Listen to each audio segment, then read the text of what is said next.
Quien quiera. O... Mira, por favor. No sé por qué me toca a mí, porque después de quedarnos con el lago español, estaba yo pensando varias cosas sobre lo que eso significa. Y, en general, estas exaltaciones, digamos, y reconciliaciones con nuestro pasado, después de haber estado a patadas con él toda la vida, pues no vienen mal ni sientan mal. Lo que ocurre es que tenemos una pequeña tendencia a hacernos un lío espantoso con los pronombres, y con los pronombres hay que llevarse bien. Los pronombres son las palabras más peligrosas que existen. Se lía uno con los pronombres y acaba en una guerra. Hay un problema grande cuando la gente dice cosas como yo los escucho y tengo una cierta inquietud. Nosotros los españoles teníamos medio mundo, ahora sin pedir. Nosotros no teníamos absolutamente nada. ¿De acuerdo? Ustedes no tenían absolutamente nada. Ese nosotros es peligroso. Nosotros no estábamos allí. Es fuerza que entendamos que ese imperio se acabó hace 200 años y que eso forma parte de la historia, solo de la historia. Y que gestionar adecuadamente esa historia es, ese sí, nuestro problema del presente. Pero que es un disparate absoluto proyectar ideas del pasado o de cómo fue a ese pasado para sentirnos mejor en un presente que es problemático y mediocre. Por lo tanto, tenemos que afrontar este asunto de la gestión de la gigantesca historia que España ha heredado de una manera inteligente y constructiva, empezando por no asociar la España actual con la España del Imperio de una manera completamente equivocada. La historia del Imperio español es historia del mundo, no es historia de España. De la misma forma que la historia de Roma no es historia de los romanos, es historia del mundo. Por lo tanto, hay que intentar colocarla en su lugar, en la historia del mundo. Y eso es una tarea gigantesca que le llevará probablemente a los españoles generaciones a hacerlo.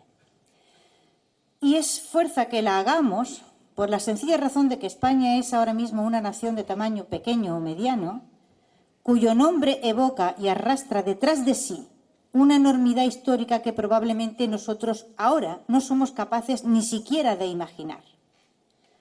Y en el no ser capaces siquiera de imaginar lo que en aquel momento significó dar la vuelta al mundo, lo que en aquel momento significó abrir rutas de comercio que no se habían usado jamás, lo que en aquel... En fin, España puso, el Imperio Español del siglo XVI, puso al mundo en las coordenadas espaciotemporales en las que está ahora. Lo puso en su globalidad, o sea, lo hizo redondo, que se sabía ya que era redondo, pero había muchas dudas acerca de cómo era de grande, cuál era el tamaño y cómo se iban de un sitio para otro. Porque la vuelta al mundo del Elcano y Magallanes no solamente es la prueba empírica de que la Tierra es una esfera, es que además demuestra algo que es todavía muchísimo más importante. Bueno, no sé si muchísimo más importante, pero muy, muy importante. Y es que todos los mares están interconectados y, por tanto, se puede ir en un barco a cualquier sitio. Eso era una cosa extraordinaria desde el punto de vista comercial. O sea que todos aquellos cambios en aquellos 50 años de puro milagro, que son los 50 años primeros del siglo XVI, en los que el Imperio Español se proyecta por el planeta entero prácticamente, supusieron cambios enormes y gigantescos. Y cuando ahora se dice la palabra España, en líneas generales, la gente tiene en su cabeza un significante con distintos significados. Y esto produce gigantescas confusiones. Y entonces, una de ellas es la idea de que aquel imperio, de alguna forma, proyecta su sombra o alienta de algún modo en España ahora, y eso es una idea completamente fantástica, es un no haber entendido nada de lo que pasa con el tiempo, porque el tiempo, su primer efecto es inducir modificaciones, crea modificaciones. La palabra España es una palabra que ha tenido distintos significados a lo largo del tiempo. No es una esencia única que haya permanecido inmutable a lo largo de la historia. Tal hecho no puede darse ni se ha dado jamás en la historia de la humanidad.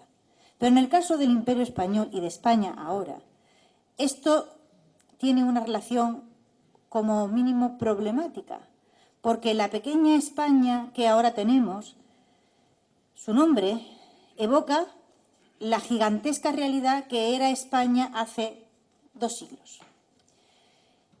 Y por un lado está quienes, no habiendo sabido hacer el camino desde la excepcionalidad de aquel imperio extraordinario hacia la normalidad e incluso mediocridad del presente, viven en una fantasía.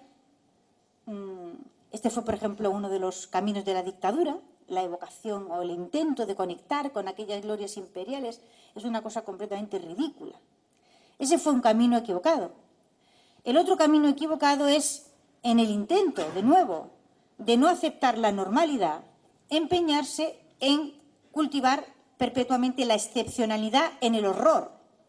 Es decir, pero en cualquier caso, no aceptar serenamente que de una situación realmente de hegemonía extraordinaria, que el Imperio Español aguantó durante siglos de una manera verdaderamente impresionante, porque ha sido uno de los grandes imperios de la historia de la humanidad. Desde luego, en el caso de Occidente, ha sido el más grande imperio cristiano que ha existido jamás. En cuanto a si unimos los dos factores de extensión y de duración, ¿no? Esa naturaleza suya extraordinaria generó enemigos también, enconados, que obviamente crearon argumentarios contra ese imperio. Claro, ¿cómo no los iban a crear? Todo el mundo que lucha y combate un poder se arma de razones para luchar contra ese poder y combatirlo. Es evidente que esto tiene que hacerse así, porque nadie se pone a luchar contra otro diciendo que es bueno, maravilloso y lo hace todo bien. Se construyen argumentarios. Esos argumentarios es lo que llamamos la leyenda negra, sin más ni más. Y no los fabricaron contra España, contra el Imperio Español, porque fueran muy malos los ingleses y muy malos los franceses, sino sencillamente porque en aquel momento el Imperio Español suponía una hegemonía gigantesca, grandiosa, y ellos luchaban contra esa hegemonía porque no era suya, simplemente no era suya.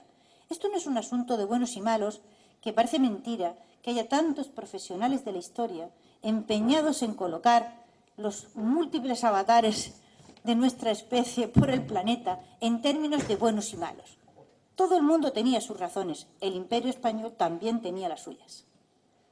Y en muchas ocasiones se equivocó, pero en muchísimas ocasiones también acertó.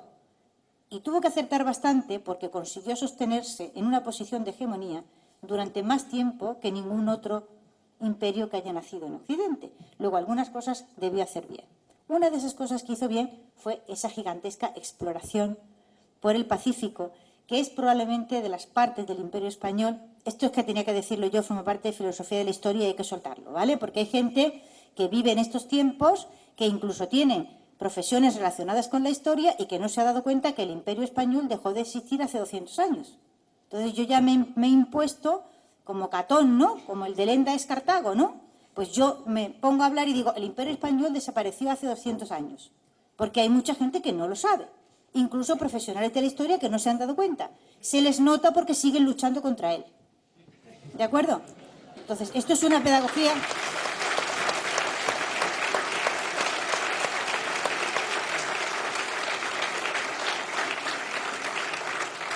Esto es una pedagogía que hay que hacer, porque es necesario hacerla.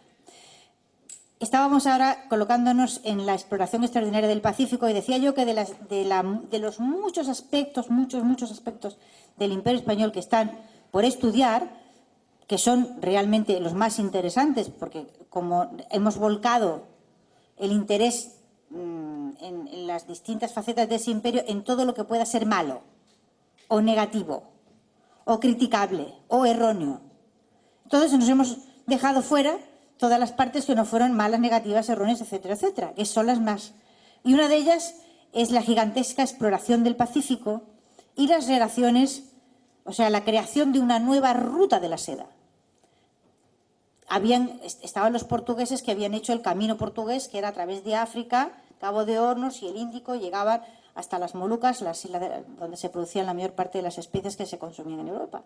Luego viene la gran aventura del Cano y Magallanes, que es la creación de un camino alternativo, atravesando, o sea, pasando América, buscando ese camino que se decía que existía o no existía, no se sabía si existía o no existía. Hasta que, bueno, el Estrecho Magallanes hace posible el descubrimiento de cómo se puede llegar, y luego ya finalmente Elcano, cuando Magallanes muere, decide circunvalar todo aquello. En fin, hay unos cambios en los ejes comerciales del planeta que son gigantescos y se abre una perspectiva nueva que es el comercio por Asia por otro camino. Estaba el camino portugués, insisto, por el Índico y África por abajo, costeando Islas de Cabo Verde, ¿vale?, hasta Europa. Pero luego se abrió el camino del Pacífico a través, normalmente, de México. México se convierte, o sea, los barcos se juntan en los puertos, de los grandes puertos que dan al Pacífico, dentro de lo que es el Imperio Español, y hacen ese camino que se llamó el Galeón de Manila, de ida y vuelta, gigantesco. El galeón era un bicho enorme, pues porque había una limitación al comercio que se hacía con esa parte de Asia, pero había otras fórmulas. Desde que se descubre el tornaviaje, porque una de las cosas que pasan más interesantes es que, claro, yo no soy una experta en esto, o sea, que me he leído 3 cosas y tengo mis dificultades sobre los cálculos de longitud y latitud, o sea que la posible metedura de pata. Pero, en fin, una de las cosas estupendas fue el descubrimiento del tornaviaje. O sea, uno encuentra, se va para allá con relativa facilidad y encuentras Filipinas con relativa facilidad. Pero ¿cómo vuelves? Porque eso era un problema, aquello era enorme. Y entonces se descubre aquella cosa estupenda que es que si te dejas ir, en algún momento vas a tropezar con las costas de California normalmente, y de las costas de California te dejas caer hacia abajo y vas a ir encontrando los puertos uno detrás de otro, ¿no?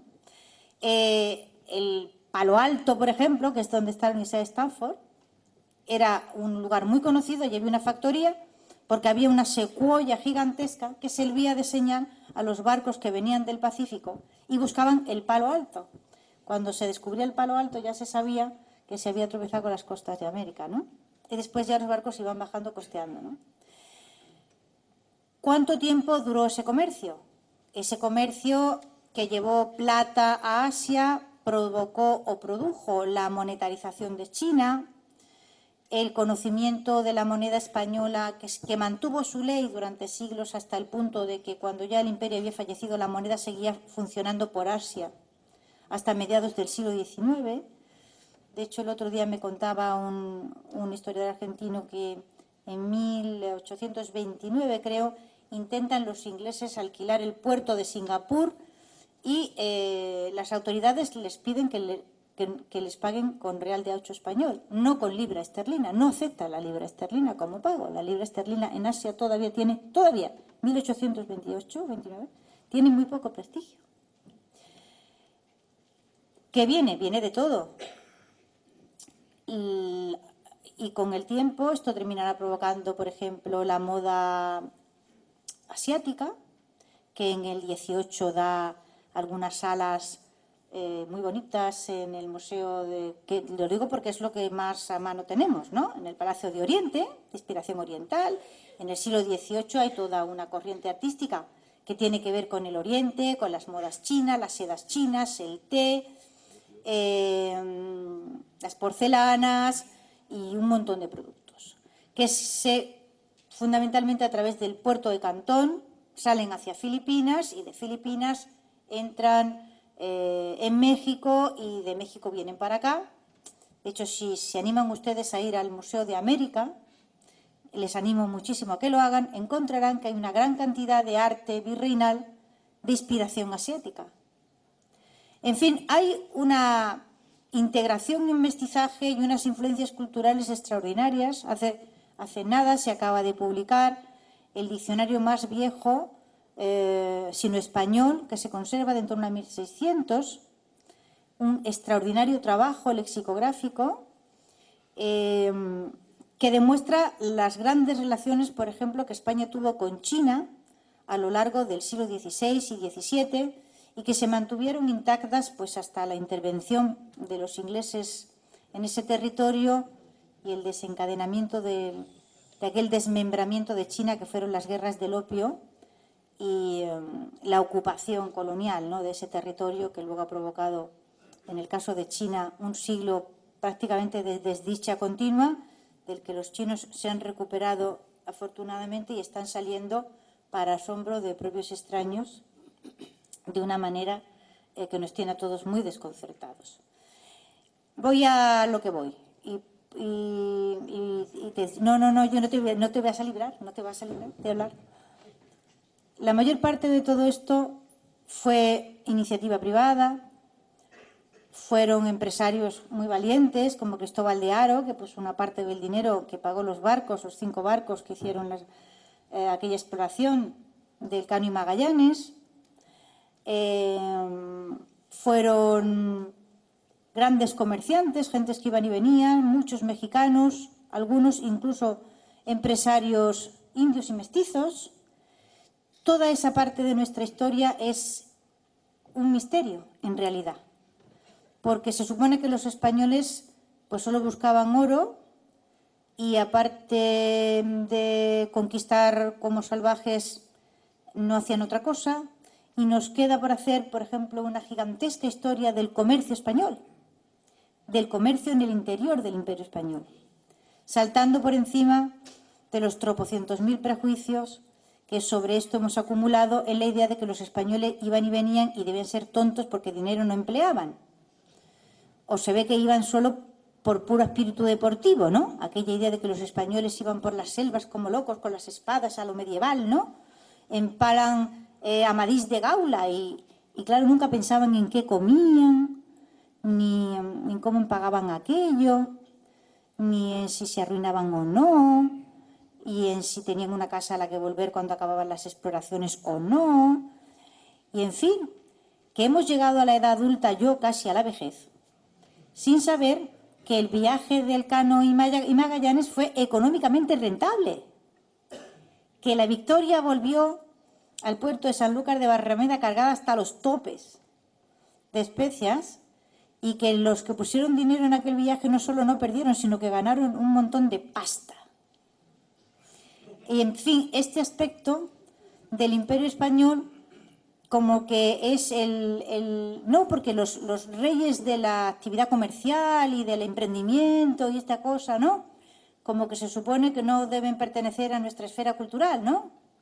3 siglos de hegemonía como si fueran tontos, por el amor de Dios.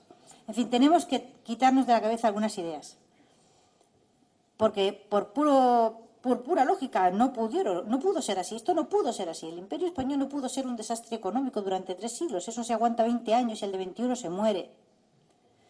Por tanto, así no fue, por la vía de los hechos. Y en segundo lugar, eso es historia, y hay que dejarla en el camino de la historia. Y el señor Jorge Bustos sabe muy bien que todo puede ser manipulado, ¿verdad? Sobre todo a través de un periódico, ¿no? Y de Twitter.